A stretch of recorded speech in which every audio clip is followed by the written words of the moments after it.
Grace Africa. Yes. Are you good? I'm great. Are you awesome? Mm-hmm. Are you ready for episode 2? I'm so fucking ready. Unmasked Conversation. vulgar language.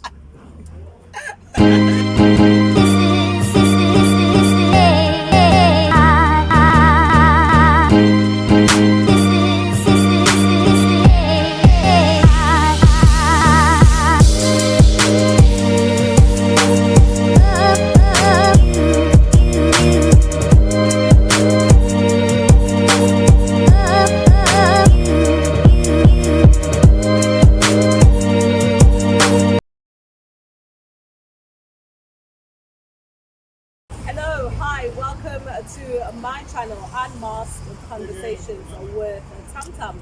We are chilling here at TCR Malilan. I'm here with a super boss, Reginald Mlungisi. We are here to have a conversation mostly about business and the concepts that he has to actually grow his business. TCR, the cold room.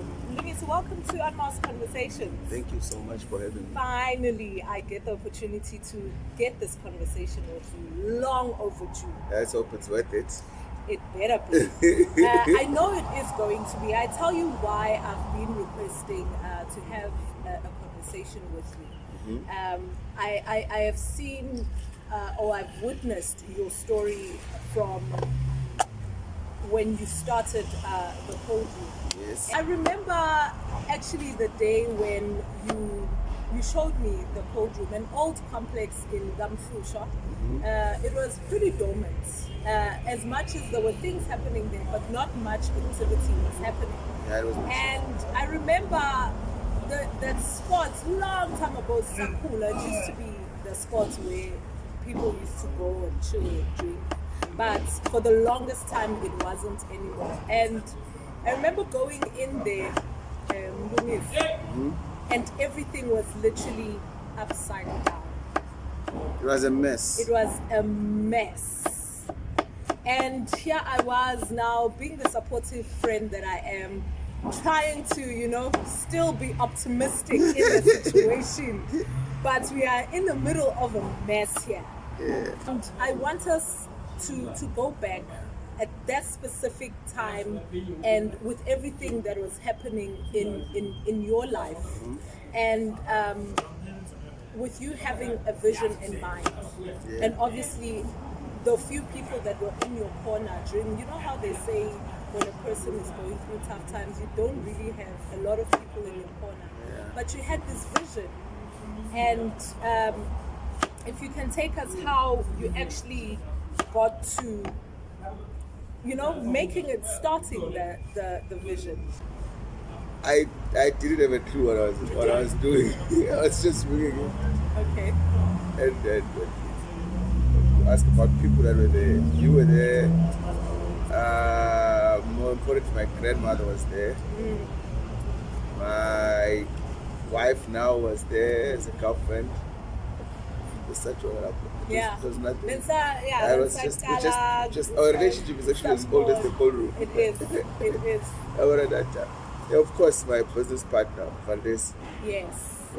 was when you that particular time, like we would start from 0, and it was funds that we injected and stuff.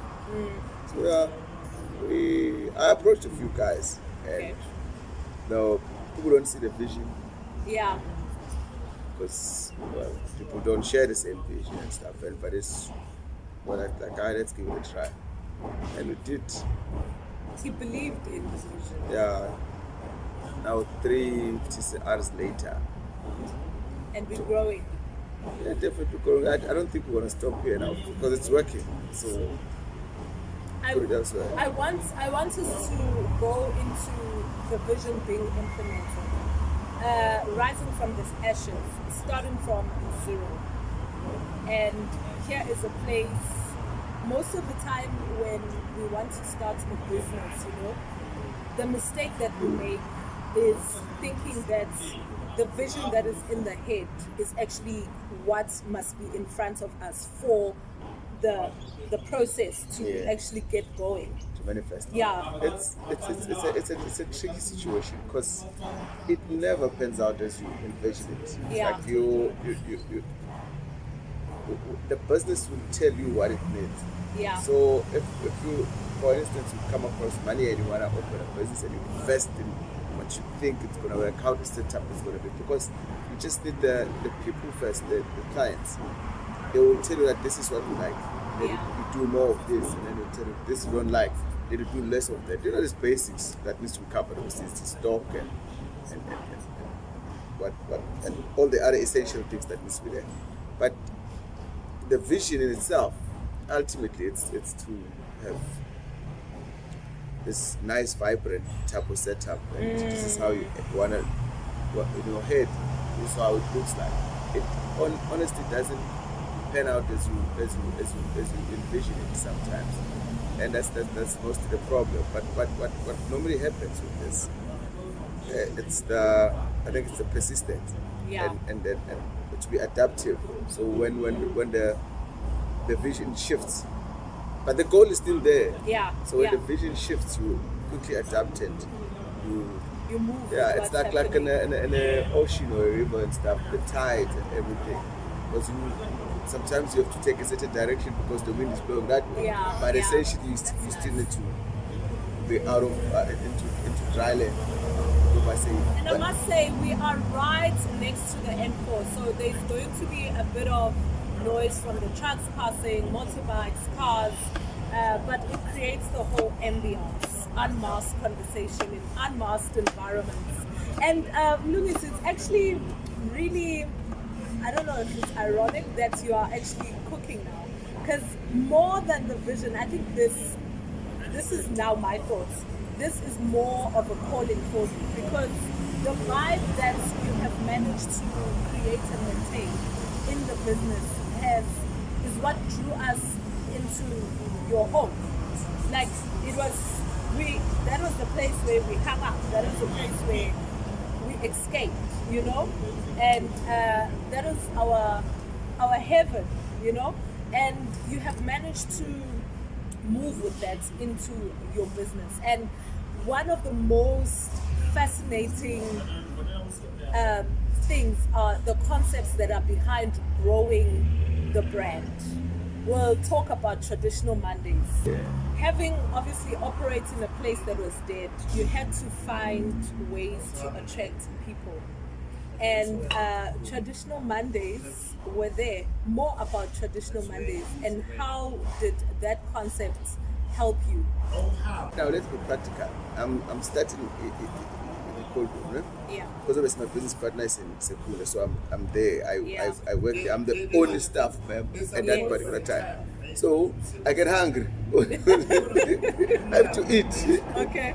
So now my is but I used to sit there for 7, 8 exam until Mofonza exam, like the next morning, because there was no customers. You had to wait for customers to come back from wherever they come from, but you cannot close the shop because no one is here. Yeah, so it needs to be open all the time. So we used to make the few cents in the later hours. Yes. So the traditional money was a concept that was obviously built through the fact that I have to eat first. Okay. Now let's share the meal. And then now when you share the meal, people are coming back and they start recognizing the new vibe and the new approach on business. It goes with and then with that concept, the idea of selling food was there. You remember we had wings that were actually named after you. Yes, Tam wings. That was Tummy Twos. Yeah, Tummy Twos. And they sold. Yeah. They actually sold very well. Pretty much it was an avenue that I was not ready for at that particular time, because I needed to focus on the actual sales of liquor. Which Can we bring Tam wings back? we might. Can Might. Yeah, but that would too big for it. You're gonna be sued. You're gonna be sued like, nigga, these people are using my name. I want 5%. No, it's an agreement. And persistence. For me, your business story was a story of persistence. Mm-hmm. And obviously the concepts created by the challenges and the things that you come across in running the business. The biggest of them all that really made a bomb, Project Lemonade. Yeah, that's a very emotional project.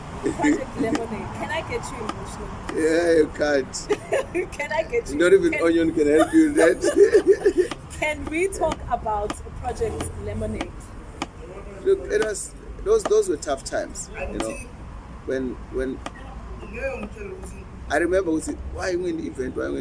I sketches was talking about this the other day. It's no, we're not ready to host an event. Like, yeah, just do an event. Like, I'm not gonna mention names, but we're not gonna do events like that because what the Project Lemonade did should actually be in the books as luxury. Yeah. But it changed the whole outlook or approach on business because people were treating their business like it's just a tough end, you know, that's what it's going to be, there's no potential, it's not going to grow, there's nothing. But now after the project, if you realize every other people, they started doing these events and having those umbrellas and everything. Yes. So we Project Lemonade, good thing, but it's into sound systems and stuff, so that's how the business works out. I'll be more administrative or in the audio center type of setup, or the audio space. So we obviously had the sound system connected, né? Okay. Then we booked on that stock. We obviously have whatever we have at that time. Now stage, I think at that time they said they wanted 8K. Yeah. Like what? I think it was 8K to 30 something K, the whole package for the stage. I'm like, no. I can't afford that. No, I can't afford it. I didn't have 8K then. I don't have 8K now. So that's the time where you become a businessman or you're not. Yeah. Because Project Lemonade was okay. We're not gonna have a stage. So what are we gonna do? We're gonna put the sound on the floor. No, you can't do that. So you need to get it done basically. Yeah. By any means necessary. There was a few empty crates there. We started getting material and so the name Lemonade on that project was that the life was giving us lemons at that particular time. So we had to quickly make something out of it, and that's what it was. A beautiful stage. It was the first ever event. It was a huge success. Yes. With the Golden Boys, Mo Ezra, Oscar Mo, and before it. Was that like your defining moment? Guti, this is it. I'm stuck with this. I have to make this grow. I would like to believe so. Yes, I think it was, but again, it was the second because Project Lemonade came after December. That was Project Lemonade. Yeah, Then Mini December. Mini December was for Project Lemonade. Was for Project Lemonade. Yeah, Lemonade was for Mini December. So the concept started then, and we're like, okay, it's happening. It's actually a concept that I feel, if you are saying it must be in the books, I think it is a concept that is meant to be like grabbed and understood. If there is a person who should write about it, maybe it should. Because a lot of the times when we are starting a business, when we reach a point where we don't afford certain things or we can't get certain things, we don't see the lemonade in the lemon, we stop.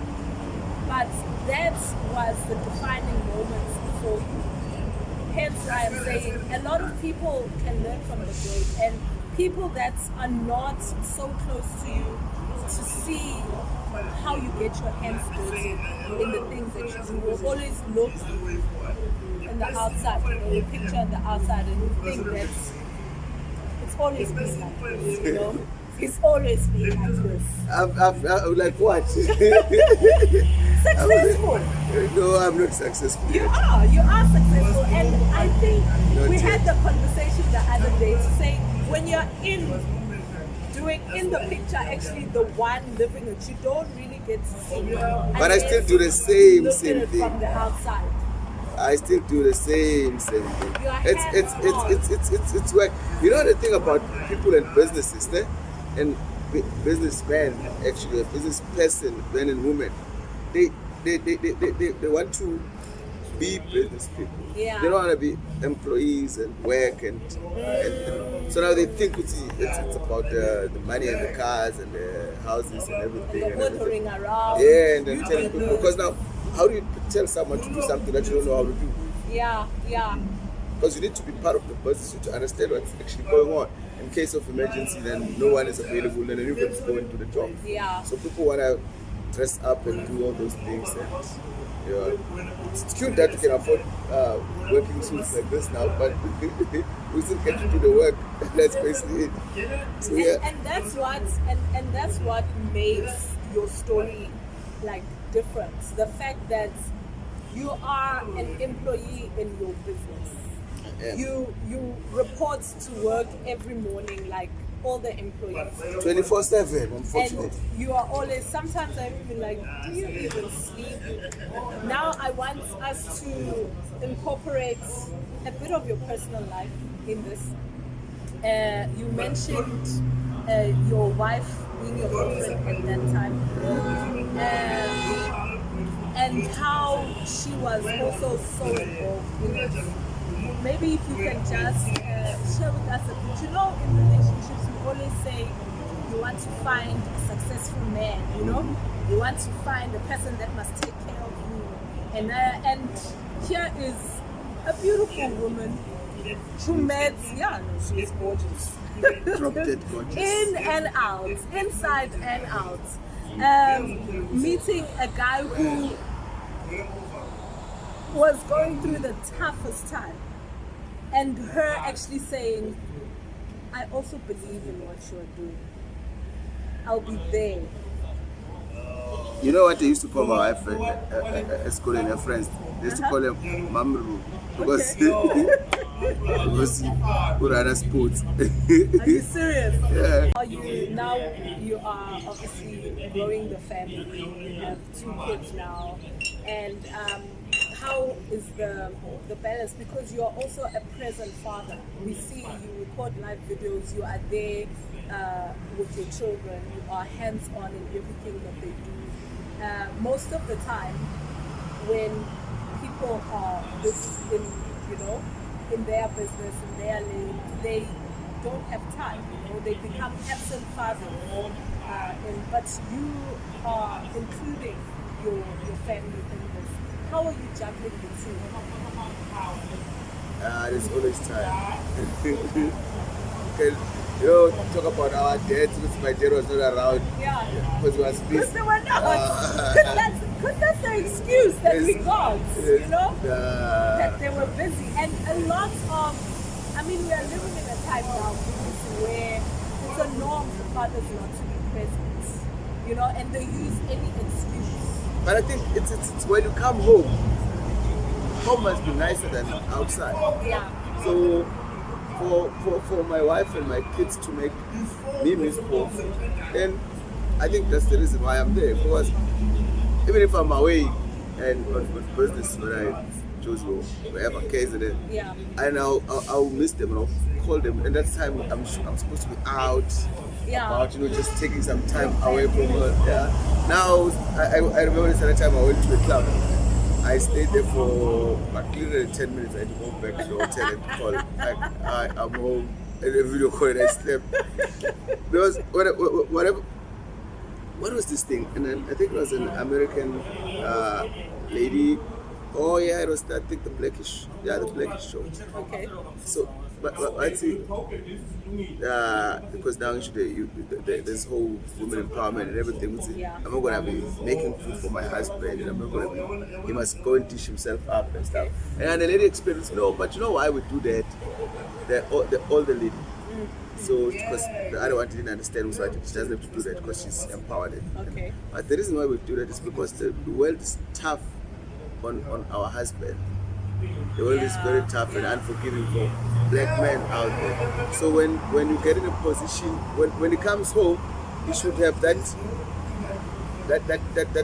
kingdom, and say, I'm home and I feel welcome. So I guess they when I get home they do that for me. So I wouldn't be anywhere else but home. Can you tell me I'm coming to take notes? You know, Well, taking notes.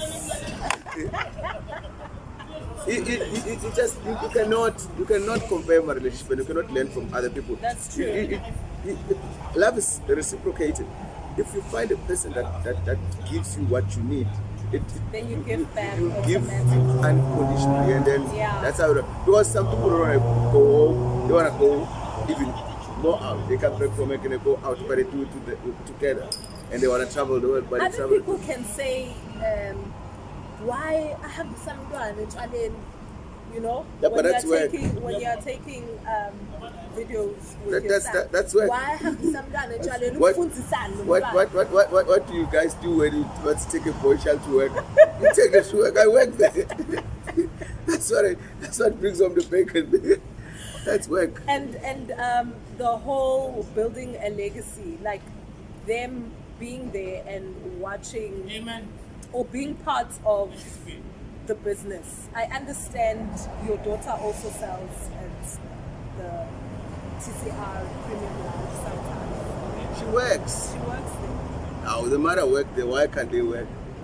So Because my wife works. Even Namaji, when we were here, she was Namaji. She's actually assisting. She's gonna drop open. So everyone should be involved. yeah. Easy as that. That's what it should be. It's a no-brainer. This is what Dad does, and You say it's a no-brainer, and hence why we are having this conversation. Because we have businessmen that are running the same business as you, but they will tell you, I understand. Angifundi asonzelane batubhizibamdonsa daughter or utofunda ukuthi yena etshaleni, yet they are the ones that are running the business. yeah, they're running it for the wrong reasons. There, because it will build. You know, in business or in any type of employment, like if the first thing that my daughter needs to understand when she gets to work, she's at work. It's not. She doesn't call me. Like sometimes it's hey, Papa, sorry, Mr. Mazibuko. Do you teach her that? Like, No, this is how it works. It has to change. It's at work. Yeah. We're at work. So she's not going to come and say, because she's a child, she will try to, once in a while, try to take advantage, but she doesn't. She's at work. She's at work. That's how it is. She becomes an employee, and when she knocks off, she becomes a child. So you're not going to treat her very different from the other people. But then again, when she's older, she can go and do whatever she wants. So working with different type of people, that's why you need to travel. So now when she leaves the house and goes to work, then when they're careful, it opens up. So instead of her being home with the Wi-Fi and TVs and everything, then she just admire other people's lives on TV. But when she sees this is how life is, it's two ways. It's either she's going to enjoy it, she wants to do more of it, or she's going to say, fuck this, I'm going to work better. She feels it's beneath her, because I don't understand why other parents think having a type of business like ours. It's demeaning, or Yeah, they have that stigma, to us. but So challenge, you know what I but mean? it's ridiculous. And they don't understand that it's a business side of it. And also, I think I must commend you on that, because she's going to grow up understanding the professional environment. Definitely. And Kenya is going to grow up knowing that this is how business is done. And most of the time, that's how it is sustained even after you are long gone. When your kids are involved from an early age, they know what they should be doing from a very young age. The thing about the illegals, people will rather live a life insurance for their kids. And then now when it comes in lump sum, there's everyone knows it gets messed up. I blew it. So what you need, we're doing this thing wrong. We're doing it completely wrong. The raising part. But again, I'm going to raise my kids the way I want to, so people can raise their kids the way they want to. But now, we instead of empowering them, we're working so hard to make money for them to be away from us. So we just need to, I don't know, try to make sure that our kids get empowered. And then, and like, bigger, in a broader sense than the expensive private schooling, the beautiful stuff that you buy for them, but you need more. Real life. Yeah. And they need to see you get your hands dirty so that they know that it's not the glitz and glam. I think that is the most important message that we can bring across. That it's not all fancy to say you do everything for your child when your child doesn't know the hard work that goes behind the privileges that they are getting.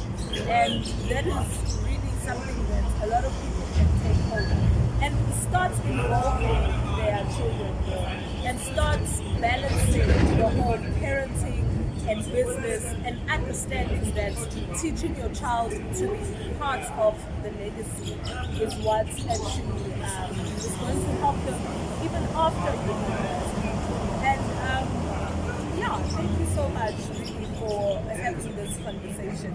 I think mostly the lessons behind everything that we are doing, because remember I saying when we are looking at it from the outside, we only see the glitz and glam of the bigger, the bigger picture, and actually exposing the fact that you really do literally get your hands dirty each and every day so that the business grows and becomes what it is. It's inspirational. And I'm inspired. I know that a lot of people are going to be inspired, and I hope that they get a lot from this. And yeah, don't forget to subscribe and of course share the videos. This was Unmasked Conversation episode 20 with a super boss, Mlungisi Reginald Mazibuko. Peace out.